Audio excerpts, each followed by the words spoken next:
So basically, since as long as podcasting has been around, people have been clamoring for one thing and one thing only, which is better discoverability. People look at YouTube and TikTok and they see the just incredible audience numbers that people are piling up. And they think that, oh, there's no algorithm in podcasting. And if we had an algorithm, that would just solve all of my marketing problems. I would soon have a massive audience, just like my favorite YouTubers. And now it seems like we actually might be moving into the algorithmically driven era of podcasting. And I'm wondering if you have thoughts on whether this is the kind of cure-all that a lot of people seem to think it is. Well, I don't think it's going to be the cure-all. I've previously described getting that algorithmic discovery like doing a deal with the devil. And that might be overstated. I think there are opportunities for podcasters in this space. There's been some interesting research that's come out in the past year about how people really discover new shows that I think will be interesting to think about. So yes, there will be some opportunities, but with some caveats.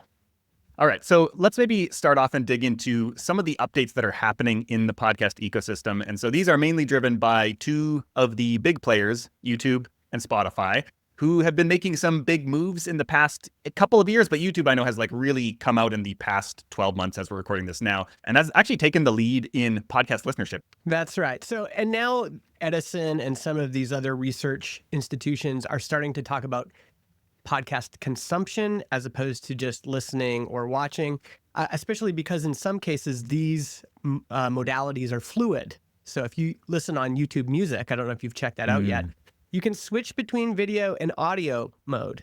Same with Spotify. You can switch between video and audio mode. Many consumers don't actually, like, the distinction isn't that important to them. It's really important in podcasting for economic reasons. A lot of advertising platforms want those dynamically inserted ads in the audio version. But yes, as of October 2024, 31% of weekly podcast consumption aged 13 and up prefer YouTube for podcast listening, surpassing Spotify at 27% and Apple Podcasts at 15%. And again, that's from Edison Research. This is even more pronounced for younger audiences. Edison found that 84% of Gen Z monthly podcast consumers engage with podcasts that include video. It's crazy because I know when I first got into podcasting back in 2015 or so, and I know you've got in probably a little bit earlier than that as well, like just Apple was basically the only show in town almost. They might have accounted for 80% of listenership, and now they're down to 15, and YouTube's kind of come out of nowhere in the past few years and taken the lead here. Yeah, and some of this is just the fact that YouTube has been not reported previously. Joe Rogan's had his clips on YouTube forever, so it's not like this is new. Apple previously did have kind of more of a balanced audio and video component. You might remember old shows like Dig Nation and This Week in Tech with Leo Laporte. As soon as YouTube became a viable distribution platform, all those other shows were on YouTube. It just wasn't being reported as podcasting. So now it's being reported. The YouTube audience is so big. My guess is that it's actually been the biggest podcast, quote unquote, consumption platform for a long time. It's just now we're all paying attention because YouTube has officially adopted it. It's in the YouTube UI. If you open it up, you'll notice a bunch of tabs at the top, and podcasts is something they're actively promoting as a genre. What's interesting is, like, we've got YouTube on the one side where when you think of algorithms, at least I think of TikTok and YouTube as the probably most sophisticated algorithms out there for content discovery. But then we've got Spotify. It's a little bit interesting that YouTube's trying to like move into Spotify's turf, bringing in audio. Spotify's trying to move into YouTube's turf, really emphasizing video. And Spotify has more subtly and quietly been introducing more algorithmically driven discovery in their platform. I use Spotify to listen to music. I actually, for the first time last week, listened to an audiobook on Spotify, which I never had before. For some reason, I don't want to listen to podcasts on Spotify. I use an app called Snipped, which I love because you can tap the headphones and it saves snips and it transcribes them and syncs them to Notion. Spotify doesn't do that. But somehow I also don't just want to let Spotify monopolize all my content consumption. So I'm resisting, but they do a sneaky good job of surfacing shows on the home screen or in the listen next. And that's opening up all kinds of interesting opportunities for podcasters as well, including like some of the data that they're sharing on discovery, which we're actually going to do a whole episode on that. But I'm curious, like, have you listened to podcasts on Spotify? What's your experience been with that kind of UI? Pocket Casts is my podcast listening app. As I walk home from work, I'm listening to podcasts. As soon as I get home, I often will turn on YouTube, and often I'm watching a podcast on there. I think where Spotify doesn't quite have the same advantage as YouTube is this connected TV channel. You can watch your stuff on Spotify on a connected TV, but YouTube just has that icon on my Apple TV that I go to. I have listened to some podcasts and watched some podcasts on Spotify, especially when they were doing a lot of exclusives. They've introduced clips, so you can get clips in Spotify that are basically promoting shows. I'm starting to see those more. But yeah, for me, it might be less so because Apple Music is my music listening app. Pocket Cast is my podcast listening app. And then I go home and I watch YouTube. I'm also in a different generation. So I grew up having a dedicated podcasting app. So I don't know. It hasn't really affected me, but I see it in other people. You know, when I'm on the chairlift and I ask people what podcast they're listening to, they say they're listening in Spotify, or I found this show in Spotify. So it's clearly having an effect.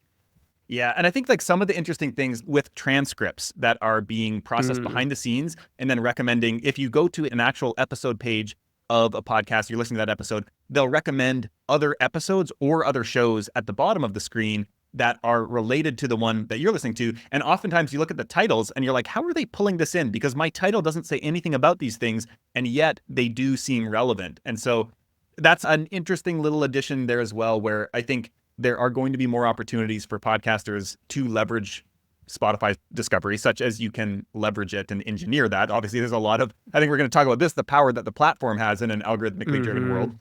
But I think the last thing we just need to talk about in terms of context here is when we think of YouTube, we immediately think videos, and that's obviously a big part of what podcasts are now considered. Spotify is bringing videos in, but both YouTube, like they're now bringing an audio-only component. Spotify is still using algorithms on their audio-only content. So this is not really a conversation about video podcasting in particular.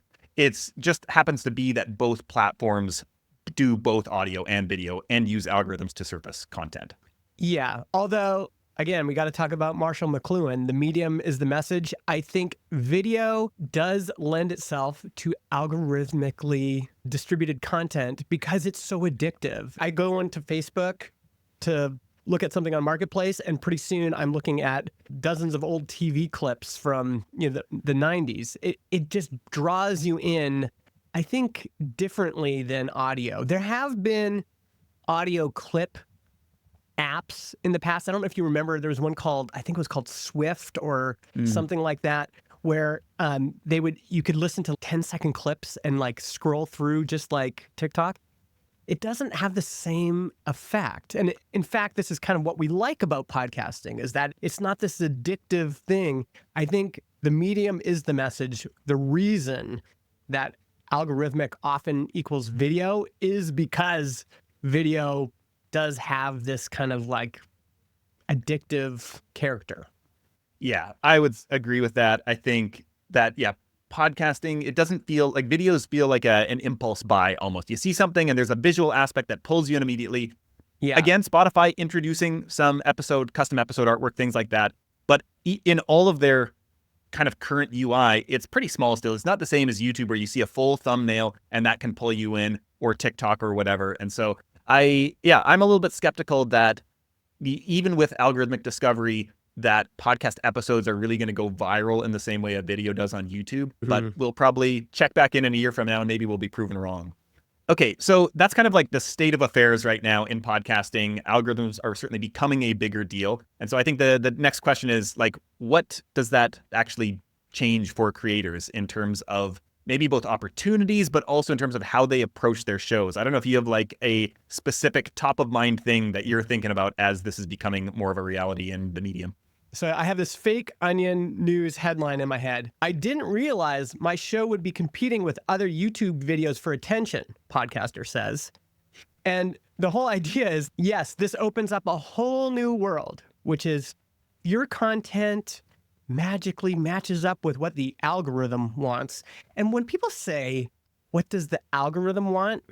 You're basically making your content fit what will grab a human being and often grab their lizard brain and get them to watch a second or 5 seconds or 20 seconds and then more. And so this is a very different mode. And it's why there's a lot of criticisms about algorithmically driven content, because it really does target our lizard brain. You know, it's outrage, it's sex. So there's going to be opportunities. But the first thought I have is just like, first of all, as a lowly podcaster, you're competing against every other piece of content that they could be listening or watching on those platforms. We've always said this, like, oh yeah, your podcast competes with Netflix. No, you are really competing against YouTubers who've been crafting their content specifically to grab people and to work with the algorithm. They are so good at it. And we're coming into this as amateurs and really kind of purveyors of this long form content. We're good at that, but you're going to have a steep learning curve if you're going to compete in this new arena. Yeah, that actually really aligns with my big thought on algorithmic discovery and podcasts kind of entering that, where I think a lot of people I talk to have this belief that, well, should I put my podcast on YouTube so that I can leverage the algorithm? I think a lot of people think that this is going to solve all their marketing problems. It's going to mean that they don't need to do marketing anymore. And what it really means is you just have to do a different kind of marketing, which is more kind of upfront marketing. And so you think of, most biggest YouTubers in the world, you think of Mr. Beast. And I think this was on Colin and Samir. He's talked about it in a few different places, where he tells the story of, like, for several years straight, I believe it was, basically 10 hours a day, him and his friends, they would get up and analyze YouTube videos. And so they would basically collect thousands of thumbnails and dissect what are the commonalities of the thumbnails that do well. Titles, like, they took an extremely analytical approach. And his quote is something like, you talk about needing 10,000 hours to master something. I probably put in 50,000 hours in those couple years alone. If you want to truly master the algorithm, and not to say like everybody's aspiring to be Mr. Beast, but it's like, that's the work that needs to be done to gain traction on an algorithm, is understanding like what does well, studying that, really deeply understanding that, and then crafting all of your content from the episode hook. What is the episode actually about? What is the thumbnail? What is the title? All of that stuff before you ever create anything. And then building that thing out in a way that hooks and retains people once they're actually into the content. Some people might enjoy that. Like, that's a form of creative craft, perhaps. But you do hear a lot of YouTubers complain that they can't actually make the thing they want to create because that doesn't get views. You have to like kind of bastardize your art in order to get the traction that you want with an algorithm. There's also a deeper issue here, which is algorithms fundamentally change the type of content being consumed. It's designed for addiction. And this is a fundamental paradigm shift from audio podcasts. Audio podcasts are like focused on a long story arc. It's equivalent of a book. If a podcast is more akin to a book, like long form content, what kind of algorithms drive book discovery? Amazon has an algorithm, but it's basically based on what are people telling each other to read, which is how podcast discovery has always kind of worked. When we're talking about this, you have to understand this is the way the game is played. And if you don't like that game, you might not want to play. If you don't want to be producing this kind of content, and go and watch a Mr. Beast video, like go and see the kind of stuff that, is being made. He's very good at what he does, but it's definitely rewards certain pleasure-seeking parts of our brains. And podcasting has never quite been like that. It's been more calm, more long form, more like, hey, you should check out this show. It was really meaningful to me, or this story really resonated with me, or this host is really honest and I just feel like they're my friend. That's a very different feel. Yeah. And so these are the trade-offs you're going to have to be thinking about, I think, if you want to start playing in these waters. Now, there is something that you mentioned there about, I've always thought of podcasts as more similar to books than YouTube as well. And I would say, I think of podcasts as similar to books and TV series, where they're very show driven. And, a book is not a show, but it is a package that you buy based on what's on the cover, essentially. You might look at the cover and you might read the inside of the jacket or the back of the book, and you're like, hey, this sounds interesting. I'm signing up for this journey.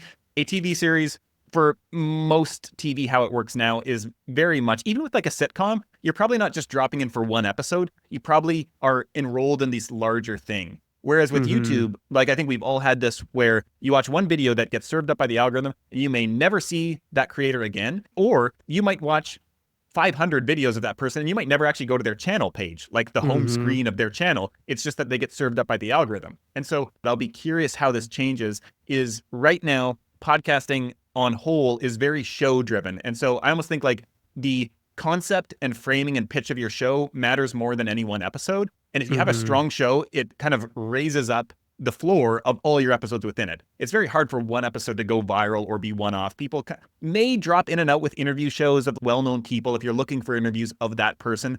But if you're looking for like a how-to show on how to do something, you probably don't just listen to one episode of a show. You probably want to find a show that covers that whole thing in depth. And YouTube has a bit of that dynamic, but it's much more like a search engine in Google, where you look for, how do I do this thing? You get that targeted solution, you're in, you're out, and then maybe that's it. And so I'll be very curious to see if that dynamic changes, where podcasting, the incentives shift to the episode ideation and idea development matters a whole lot more than it currently does now. I think it does matter. And if you can do that well, it's going to benefit your show. But also, if you have a great show premise and concept, the episodes matter less of how you title and frame them, because people are enrolled in this bigger thing. This is such a shift.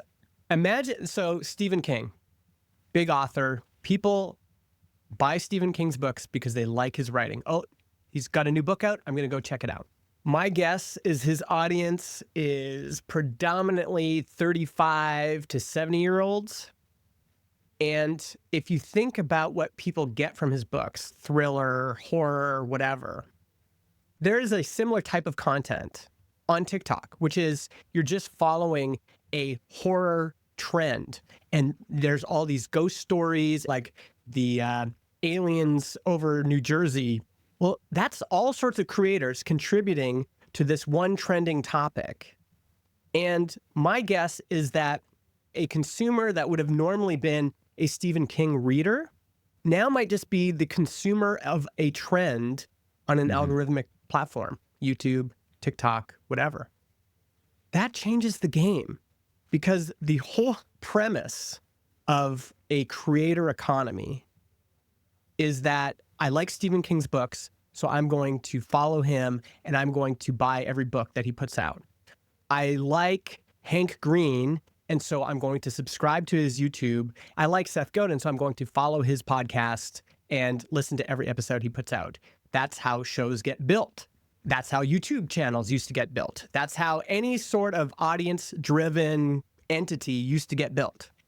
That's not happening anymore in an algorithmic world. In an algorithmic world, people can get the same benefit by following an algorithmic trend or an algorithmic rabbit hole, right? And this is why you get conspiracy theories. Like, you can just tumble down a rabbit hole of conspiracy theories. It's just going to keep serving you the content that you like. So if you're a creator, this is a big deal. And I'm personally noticing it with young people kind of across the board. So when you and I were growing up, we would have followed pro snowboarders, maybe, or we would have had a favorite band. And if you talk to young people now, it's much more muted. It's like, who's your favorite snowboarder? I don't know. But do you watch snowboarding clips on Instagram? Yeah, sure. I watch tons. I think people are following trends now more than they're following creators, or at least that's the danger in this new world. This is actually interesting. I listened to this episode of the Ezra Klein show a while ago, and it was on how do you develop your own taste? And this is something I'd been thinking about for a while. And so when I came across this, I was like, oh, this is interesting.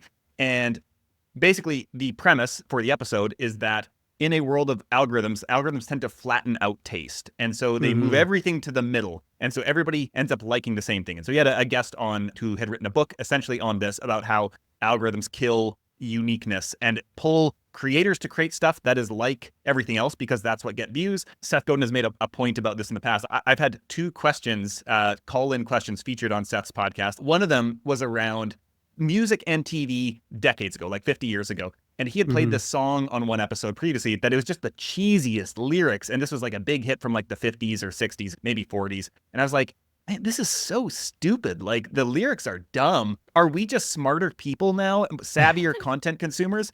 And his response was like, if you look back through history, there are tons of great, smart works of art.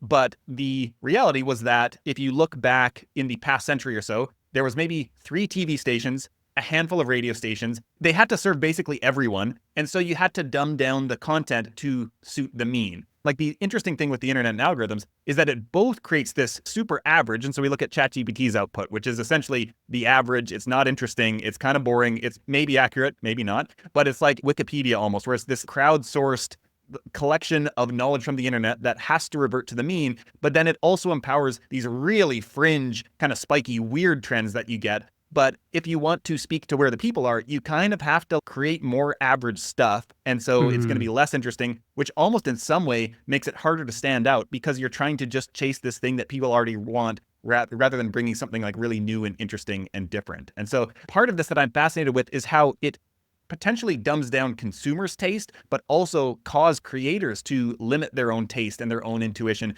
to appeal to something that they may not want to make, but it's what people want. And maybe what's interesting in all of this is going to be the counterculture response. Yes. Already I'm seeing with my kids who are aged 15, 16, 19, and 22. They are quitting social media, don't have an Instagram account, aren't going through stories on Snapchat. They find YouTube Shorts to be very addicting, and they're actively pushing back on it. I also think that consumers may get tired of this hot take culture or these dopamine addicting shows. It just starts to feel like too much. My son and I have been trying to watch this new Mr. Beast Netflix show, Beast Wars. And it's just like, dun, dun, dun, dun, dun, dun, and then a crying person, and then dun, dun, dun, dun, dun, dun, dun, and then this extreme thing. It's like a reality TV show from the 90s on steroids. And it just feels like at the end, we've eaten way too much sugar. And it's like, I think people are going to be looking for voices that they can trust.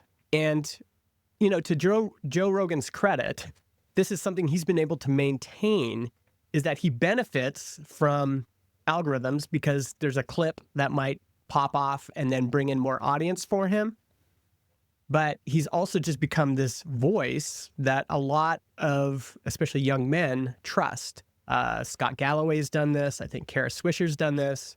Seth Godin. We could name other voices that have been able to operate on this level according to their own principles. We might not agree with all those principles, but according to their own principles, and just say, you know, we're going to operate up here and we're going to attract people that are looking for a voice they can trust. You know, and this is, I think, what's really interesting about this discussion is I think algorithms really reward quick hit content to some extent. They're great discovery platforms. That's what they're built for. But I think that what we need to understand as creators is that there is a difference between the thing that gets people to seek us out or find us in the first place and attract them in, and then the thing that keeps them coming back. And so I think that that's something where one of the interesting sides of this is if algorithms didn't exist, we would basically be where we are right now with podcasting. So it's like, it's not going to get any worse. All the things that work to grow podcasts now will continue to work. And even think about some of the downsides of algorithms. You could be shadow banned. You could do all these things. Basically, anybody who's been shadow banned, like, is now in the same boat as any podcaster. And if you've been overly reliant or solely reliant on an algorithm to get you exposure, then you know, you're kind of stuck. You might not have the tools to be able to go out and build an audience on your own. But any podcaster coming in, if you figured out how to grow a base already, like now you kind of have a superpower where it's like, okay, you already know how to do this. You know how to engage with communities and go out and find people, like do the legwork on the ground.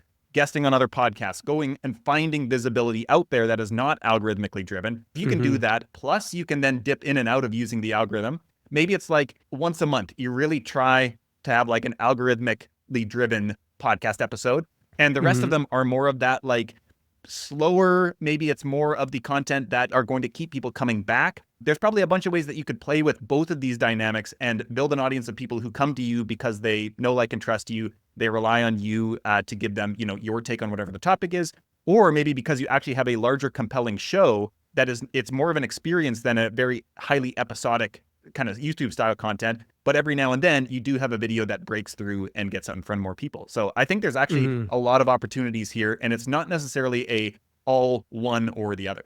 I think you also got to ask yourself if you want that kind of attention, because algorithmic attention is very different than somebody who's built up an audience that trusts them over a long period of time. Algorithmic attention is like drive-by attention. It's often results in a lot of nasty comments and maybe people that you don't want in your ecosystem. So these are things you're going to have to test out for yourself.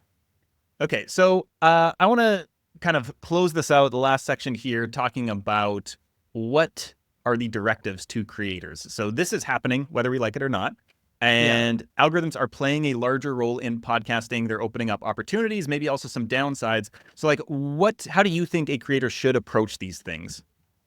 One thing that came up as we're talking, and I'd love to get your take on this, because I think in this new ecosystem, podcasters actually do have to be very creative. And here's why. All of these algorithmic platforms now have a cartoon version of podcasting that's on display all the time. And I think the challenge is that for podcasters to get the essence of what they're doing into a 5-second, 10-second, 30-second clip or a hook at the beginning of a episode, we're going to be competing with this cartoon approximation that's just perforated the whole ecosystem. Like you open up TikTok and it's people talking on SM7Bs in these 10-second clips.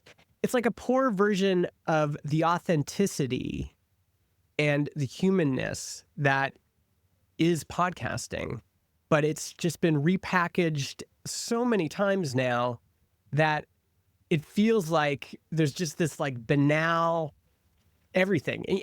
And I'm trying to think like every kind of creative thing I can think of, like, okay, well, if we shouldn't be in front of our microphones, maybe we should be out talking with our phones like this, but everyone's doing that too. And these have all then been repurposed by info marketers who then even have a cheesier, worse version of this. And I think consumers are eventually just going to be like, blah, like enough of this pseudo podcasting thing. But then where does that leave real podcasters? Yeah. So I think the thing to keep in mind here is people have different jobs that they want done. This is our episode 1 of the new season. We're already bringing back jobs to be done. Perfect. Check that off the list. And I think that podcasting does a very different job than YouTube does. And so and I'm sure you do too, and I'm sure almost everybody listening to this listens to podcasts and they watch YouTube videos, and they might also follow content on social media. And probably if you study your own habits and your own feelings and impulses, you probably recognize that you reach for a certain tool or platform at different times for different things. And so for whatever reason, I listen to podcasts when I walk to the coffee shop or just go out for a walk in general. Makes sense. It's audio only. And, a lot of these shows are on YouTube as well, but I like the audio version because I can go out for a walk and have them in my ears. I never listen to audio content when I'm in my house. I will put YouTube on, and I'll have it on my computer while I'm eating lunch, or not really on the TV, but I might have it on the iPad or things like that. And then I don't really do social media that much. So I don't really have the clip based. But I think that there is something, even for shows that are available on both platforms, there's something that I expect from podcasting, that there is a category of content that I have a different association with than I do with YouTube. Now, both of us are of a demographic that is different than, your kids are. And so they may not have that distinction, but I think that it still will exist. That is something where there is still going to be this ongoing, at the podcast industry level, kind of education of like what podcasts do that video doesn't. And I think the feeling that a lot of people in the industry and also creators feel is like they just have to rush to doing video, doing maybe shorter form, whatever the algorithm is actually going to reward. But I think there's actually an empowering stance to say like, hey, there is a subset of people who don't want that. And it's not that they don't watch YouTube, it's that they want a different type of content experience than YouTube. And I think that the thing with basically all marketing is understanding like positioning and counter positioning. And so you kind of hinted at before that there is going to be this countercultural reaction that's already happening. And I am very curious to see which podcasters and which shows, how they are able to plant their flag firmly in the side of podcasting. That might be video, it might be discoverable by algorithm, but they're creating an experience that is markedly different from what you expect from YouTube. And so maybe it's a slower pace, and it's like that's something that actually is built into their positioning. They're saying like, hey, in a world that is trying to go more short form, we're actually going to do this in-depth nuanced thing that there is a significant number of people who actually want this. They don't want the 15-minute YouTube version or the 5-minute YouTube version or the 1-minute TikTok version. They want the 2.5-hour long version that gets way into the weeds and goes way more in depth and way more nuanced. And so I think that creators should be thinking about like, what does podcasting do that YouTube doesn't? And if that's what I want to create, like I need to go all the way on that side of things. I can't just be like waffling between, well, I kind of want to do video on YouTube, but I also want to do this thing, and you get stuck in the middle. And so I think it's important to understand like the dynamics here of like, what do people expect from a podcast? What do people like from the experience of a podcast? And then if you want to go with YouTube and the algorithmically driven route, what do people expect from that type of content, and what do those algorithms reward? And so I think that kind of decision is one of the first places of like where you want to play and how you want to leverage these platforms. As you're talking, it was just bringing up all sorts of thoughts and ideas. James Cridland has this great quote where he says, we need to market podcasting as the content you go for when your eyes are busy, or something like that. And I think this kind of positioning of podcasting, of saying, what is podcasting, and audio podcasting in particular, good at? What is it good for? And reminding people about that, but also we've got these younger generations, Gen Z and Gen Alpha or whatever. They're going to need to be educated. And we need to think of creative ways to sell them on audio podcasting. And one could be, hey, your brain needs a break. You need some calm. You feel like you've had too much sugar. Like, here's an idea. Put your AirPods in, go for a walk, and listen to this show.